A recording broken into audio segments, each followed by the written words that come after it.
अच्छा ये सवाल देखो फंक्शंस का। अब देखो आपको फंक्शंस दिए में एफ एक्स गिवन है, जी एक्स गिवन है, एच एक्स गिवन है, सही है।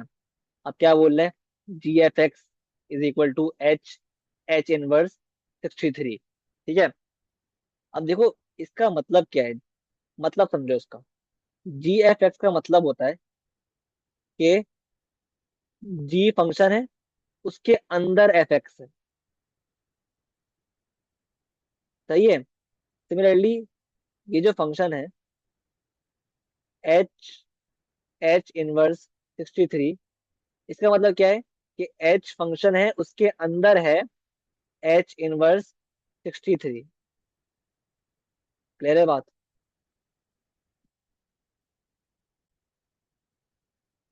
सही है। तो क्या मतलब हुआ, पहले हमें ये निकालना पड़ेगा जी के अंदर एफ एक्स। मेरे पास, मुझे बताओ जी एक्स क्या है। जी एक्स गिवन है एक्स प्लस 5/2। अब मुझे जी के अंदर एफ एक्स डालना है, मतलब जहां पर एक्स है जी एक्स में, उसके अंदर क्या पुट करना है, एफ एक्स फंक्शन। तो एफ एक्स क्या है मेरे पास, एक्स स्क्वायर दिया हुआ है, तो एक्स स्क्वायर पुट कर दिया प्लस 5/2। तो ये क्या आ गया मेरे पास, जी एफ एक्स। ठीक है, ये निकाल लिया मैंने। अब क्या निकालना है मुझे, एच एच इनवर्स 63। ठीक है। अब निकालना है एच एच इनवर्स 63। ठीक है। इसके लिए मुझे निकालना पड़ेगा पहले एच इनवर्स 63। तो निकाल लेता साइड में। एच एक्स क्या है मेरे पास,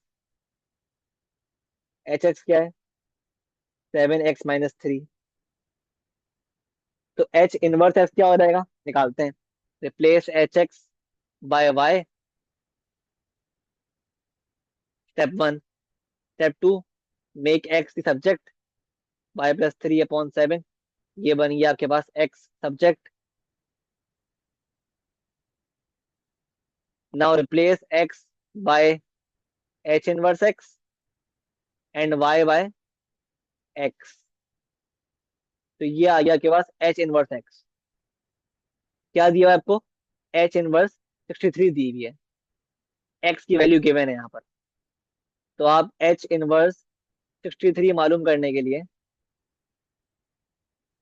इस एक्सप्रेशन में पुट कर दो 63 इन प्लेस ऑफ एक्स। तो क्या आ गया, 63 प्लस 3/7 आ गया 66/7। ये आ गया। तो क्या मतलब हुआ इसका, इसका मतलब क्या हुआ कि हमें एच के अंदर एच इनवर्स 63 डालना है, और ये हम निकाल चुके हैं। इसकी वैल्यू क्या आई है, ये आई है। तो एच के अंदर 66/7 पुट करना है। सही है। तो एच एक्स क्या है हमारे पास, बताओ एक्सप्रेशन क्या है, 7x-3। तो आप H in place of x put कर दो वैल्यू ऑफ एक्स। 7 7 कैंसिल, तो ये क्या हो गया, 63। ठीक है। तो मेरे पास जो एच एच इनवर्स 63 था, उसका फाइनल आंसर क्या आ रहा है मेरे पास, ये आ गया एच एच इनवर्स 63 की वैल्यू आ गई 63 आ रही है। ठीक है।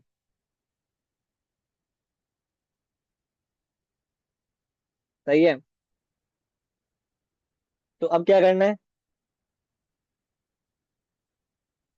अब क्या करना है हमें, अब इनको कर दो आपस में इक्वेट। जी एफ एक्स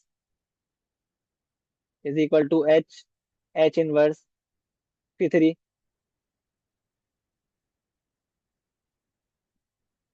ये जी एफ एक्स हो गया। एक्स स्क्वायर प्लस 5/2, और ये हो गया 63।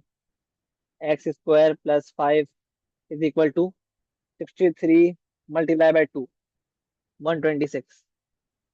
और एक्स स्क्वायर प्लस 5 - 126 क्या बन रहा है, इज इक्वल टू 0। प्लस 5 - 126 आ रहा है 121। X square -121 is equal to 0। सही है। और एक्स बराबर है, स्क्वायर बराबर है 121 के, स्क्वायर रूट लो बोथ साइड्स पे। तो ये आ रहा है एक्स प्लस माइनस, क्या आ गया यहाँ पर, 121 का स्क्वायर क्या होता है, 11। और क्योंकि यहाँ पर अंडर रूट है तो प्लस माइनस भी आएगा। अब याद रहे यहाँ पे उसने क्या कहा हुआ है, उसने कहा हुआ है, मतलब क्या हुआ, एक्स बराबर है +11 के भी, और एक्स बराबर है -11 के भी। लेकिन उसने कहा हुआ है कि एक्स बड़ा है 0 से, तो हम लेंगे +11 को।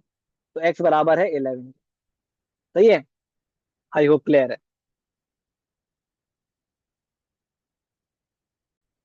अच्छा, इसमें एक और चीज ऑब्जर्व की, बहुत इंपॉर्टेंट। सही है। वो क्या ऑब्जर्व की, ये देख लो। हमने क्या किया, हमने देखा भाई, जब हमने फंक्शन और इसके इनवर्स को कॉम्पोजिटली सॉल्व किया ना, तो हमारे पास जो इनपुट था ना, वही आंसर आया। तो क्या पता चला, देखो अपने पास, कि जब भी हम फंक्शन और इसके इनवर्स को कॉम्पोजिटली सॉल्व करते हैं, तो जो आपके पास एक्स होता है ना इनपुट, वही क्या आता है, आंसर। आप इस तरह कर रहे हो, या आप इनवर्स बाहर बाहर हो, इनवर्स बाहर हो और फंक्शन अंदर हो, तो इस केस में भी क्या आंसर आएगा, एक्स ही आएगा। सही है। तो लेट से अगर आपको दिया हुआ है एफ एफ इनवर्स, लेट से 1000, तो इसका आंसर क्या होगा, 1000 ही होगा।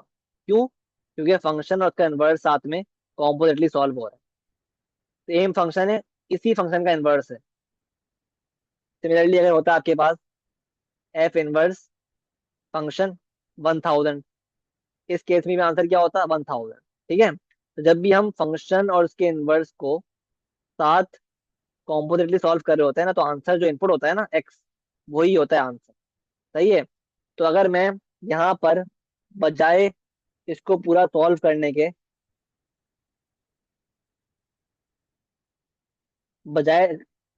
इसको पूरा, अगर मुझे ये प्रॉपर्टी पता होती ना, ये प्रॉपर्टी पता होती, तो मैं डायरेक्ट बोलता भाई, अच्छा ये फंक्शन है और उसका इनवर्स है और ये एक्स है, तो आंसर क्या होगा, 63।